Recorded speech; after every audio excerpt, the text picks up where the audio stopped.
সুপ্ৰভাত জনাইছোঁ সকলোকে। সকলোৰে দিনটো সুন্দৰ হওক, সুখৰ হওক তাকে কামনা কৰিছোঁ। আপোনালোক উঠিলেনে? মই উঠিলোঁ। উঠি সদায় যিটো কৰিব লাগে মেডিটেশ্যন, ধ্যান, গৰম পানী খোৱা সকলোখিনি কৰি ল'লোঁ। হয়তো আপোনালোকেও কৰিলে চাগৈ ন? কিন্তু এতিয়ালৈকে বৰ্তমান গ্ৰীণ টি লোৱা নাই। আজি এটা আকৌ আপোনালোকৰ সুন্দৰ পইণ্টৰে আছিলে আপোনালোকৰ ওচৰত মই উপস্থিত হৈছোঁ। পইণ্টটো শুনিবনে? শুনকচোন। এখন অৰণ্যত দুটা চৰাই বাস কৰিছিলে। দুইটা চৰাই জীৱনটোত যে যিমান দিন আছে সিহঁতে বহুত কষ্ট কৰি আগবাঢ়ে। দুইটাই দিনত নিজৰ খানা বিচাৰিব লাগে, হয় নাই? নিজে দুইটাক চাব লাগে, বহুত কষ্ট সিহঁতৰ বতাহ বৰষুণ নেওচি দুইটাই একেলগে আছিলে।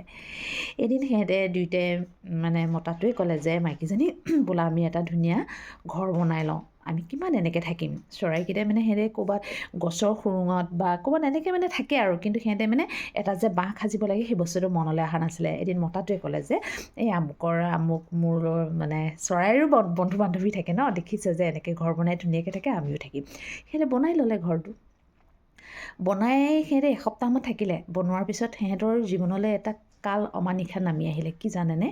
ইমান জোৰছে এদিন এনেকুৱা ধুমুহা বতাহ আহিলে সিহঁতৰ গোটেই ঘৰটো একদম ভাঙি চিঙি খতম। তেতিয়া মাইকীজনীয়ে ইমান কান্দিছে।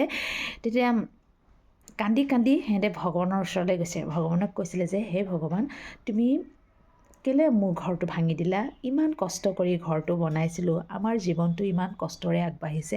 তেতিয়া ভগৱন্তই কি কৈছিলে জানেনে?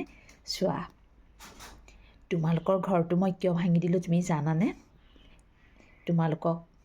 তোমালোকৰ সেই গছডালতে এডাল বিষাক্ত সাপ আছিলে। সেই সাপটোৱে তোমালোকক অনুসৰণ কৰি আছিলে।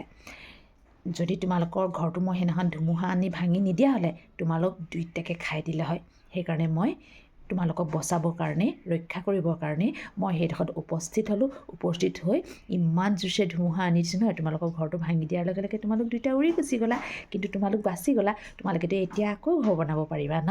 তেতিয়া দুইটাই মুখলৈ চাইছে। তেতিয়া আৰু কান্দিছে। তেতিয়া দুখ কৰিছে যে আমাৰ লগত ভগৱান আছে, বহুত দুখ কৰিছে। তেতিয়া দুইটাই আকৌ মনৰ উদ্যমৰে সিহঁতে আকৌ দুইটাই এটা ধুনীয়া ঘৰ বনাই ল'লে এডাল গছত। এটা কথাই এই বস্তুটোৰ পৰা আমি বুজিব লাগিব, আপোনাৰ জীৱনত, মানুহৰ জীৱনতো তেনেকুৱাই হয়। কেতিয়াবা বহুত ডাঙৰ ঘটনা ঘটি যায়, আমি ভাবোঁ ইছ ৰাম মোৰ জীৱনটো কি হ'ব আৰু, শেষ আৰু। কিন্তু নহয়। কিয় হয় জানেনে? সেই তেনেকুৱা যে ঘটনাবোৰ হয় বা কিবা এটা হয় আপোনাক বচাবৰ কাৰণে, জানিব আপোনাক ৰক্ষা কৰিবলৈ স্বয়ং ভগৱান আপোনাৰ ওচৰত উপস্থিত আছে। এটা কথা, আমাৰ জীৱনৰ পৰা কোনো ব্যক্তি কেতিয়াবা আঁতৰি যায়। চাব, আপোনাৰ খুব ভাল লগা ব্যক্তিজন হ'ব পাৰে, ভাল লগা ব্যক্তিগৰাকী হ'ব পাৰে, কিন্তু এটা কথা মনত ৰাখিব, সেইজন যে আঁতৰি যায়, কিয় আঁতৰি যায় আপুনি একদম বুজি লওক, ভগৱন্তই আপোনাক তেখেতৰ পৰা আঁতৰাই ৰাখে, নহ'লে আপোনাৰ জীৱনটো ধ্বংস হৈ যাব তেওঁৰ লগত থাকিলে। সেইকাৰণে ভগৱানে আগতেই গম পায় ন, ভগৱন্তেতো চব জানে। সেইকাৰণে ভগৱন্তে আপোনাক ৰক্ষা কৰিবৰ কাৰণে সেই তেনে ব্যক্তিসকলক আগতেই আঁতৰাই লৈ যায়। সেই কথাবোৰ আচলতে আমি ভাবি চালি যদি ভালকৈ চাওঁ নহয়, কথাবোৰ আপুনিও চাবচোন। আপোনাৰ জীৱনত তেনেকুৱা কিছুমান মানুহ থাকিব পাৰে, কেতিয়াবা কেনেকুৱা এটা বস্তু হ'ব পাৰে। চাবচোন, হয় কিন্তু কথাষাৰ মোৰ নিজৰ জীৱনত হৈছে তেনেকুৱা। সেইকাৰণে আপোনালোককো ক'লোঁ, এইটো আচলতে এটা কাহিনী ৰূপে আপোনালোকৰ ওচৰলৈ মই উপস্থাপন কৰিছোঁ। কৰোঁতে যদি কিবা ভুল ভ্ৰান্তি হয় প্লিজ ক্ষমা কৰি দিব।